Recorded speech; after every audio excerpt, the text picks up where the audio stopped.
President Trump is pushing back against reports that migrants are being held at horrible conditions at the border in South Texas.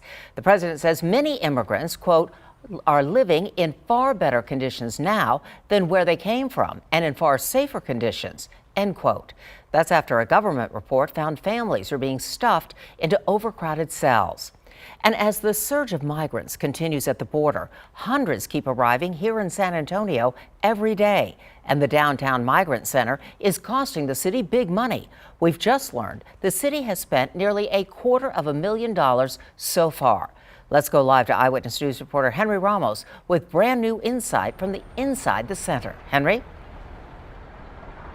Deborah, the city isn't only spending hundreds of thousands of dollars here. The city is paying for its employees to volunteer and work here. How many employees are we talking about and how many hours? Tonight, I've got those numbers. A temporary resource center opened March 30th. Still up and running 4 months later. To date, nearly 22,000 migrants seeking asylum have walked through these doors. The city has spent approximately $240,000. And not only has the city spent hundreds of thousands of dollars, its employees are working at the resource center. Me personally, I think a lot of my fellow city employees and volunteers see these migrants as just fellow human beings. In May, the city manager sent out this memo asking the 12,000 city workers to volunteer to work at the resource center. They're still getting paid by the city and can work during their regular shift. Roland Martinez with Human Services stands by the memo and says employees are not required to volunteer at the center. He says since March, nearly 900 city employees have clocked 14,000 hours of work. I asked Martinez to address the taxpayers who disagree with paying employees to volunteer.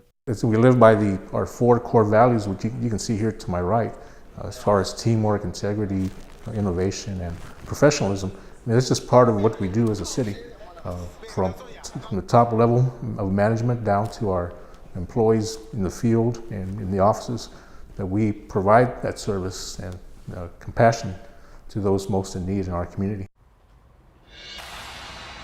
Henry, this is supposed to be temporary. Any idea how long it will be up and running?